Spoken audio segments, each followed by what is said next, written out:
Daniel does have a really great question, and you guys probably have better knowledge of it than I do.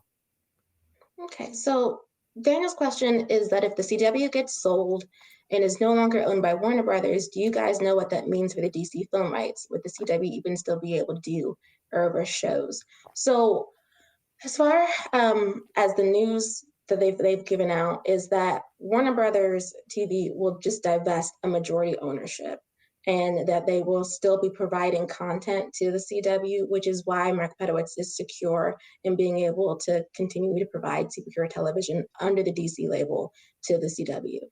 Warner Brothers doesn't want to completely divest from the company, and neither does CBS. They're just going to be opening the doors for the other studios to start to create content for the CW. So I'm not in fear of like DC superhero television being removed from the CW. What about you, Michael? It's definitely interesting because I do feel like the DC films have always kind of tried to overshadow the Arrowverse and failed because the DC film world has not always worked out that well as far as building a shared universe goes, and the Arrowverse did. We've seen in the past about how they weren't allowed to use the Suicide Squad. They just recently had to write John Constantine out of Legends of Tomorrow because they want to make a HBO Max series set in the film universe. So it'll be interesting now that Warner Brothers is less of a say in the CW. Will that mean that the CW will get less DC shows? They will continue to get DC shows, but because DC is kind of doing a bit of a clear out, you saw how they just cancelled the Wonder Twins movie because of its budget. Will they be more picky in what they can and can't have? Like they were very lucky they were able to get a Naomi show a few years or last year, and that wasn't the biggest success. So I do think DC will be very cautious about letting CW have certain characters if they don't think it's going to be successful, which is why maybe it's right that they got Gotham Knights this season in particular.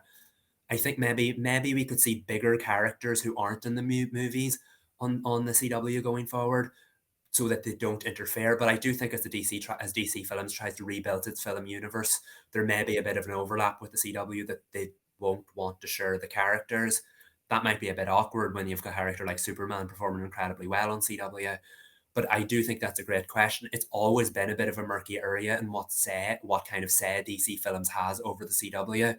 And now that Warner Brothers is still they will still own is 10% or some kind of share of it, so they will be able to provide content. But it's will they be willing to provide that DC content going forward remains to be seen. Yeah, and it'd be advantageous if Nexstar is the company that is going to have majority ownership. I doubt that they want to completely get rid of superhero television on the DC label on the CW. If we're going to be making the network profitable, which it hasn't been in its entire 16-year existence, though that was purposeful. I know people were like, haha, but no, it's like purposefully was not making money. If we're going to right the ship, I do think that they have to continue to get known IP, and the way that they've been doing that has been through DC. So I think we're cool when it comes to DC TV on the CW. As far as the Airverse, though, that could be done by the time the Flash is over. Yeah, I could see like we've talked about these kind of like second generation Arrowverse shows like Superman and Lois with the bigger budget that pretend they don't exist in the Arrowverse, even though they are the Arrowverse versions of the characters. I could see them now trying to do that with maybe a character who's never appeared in an Arrowverse show before and bring them into this shared universe. And yes, it is technically Arrowverse, but we're not going to talk about that. I could definitely see them trying to like graduate the shows in bigger budget, better written, more condensed episode count. And yes, it's part of the universe, but it won't acknowledge that it's part of the universe. Kind of like Stargirl's adjacent to it. Fingers crossed Stargirl gets a fourth season, we'll wait and say. But I do think that these bigger budget next generation Arrowverse shows could be what you'll see next as they try to distance themselves from the, I don't want to say cheaper, but yeah, the cheaper shows of days gone by.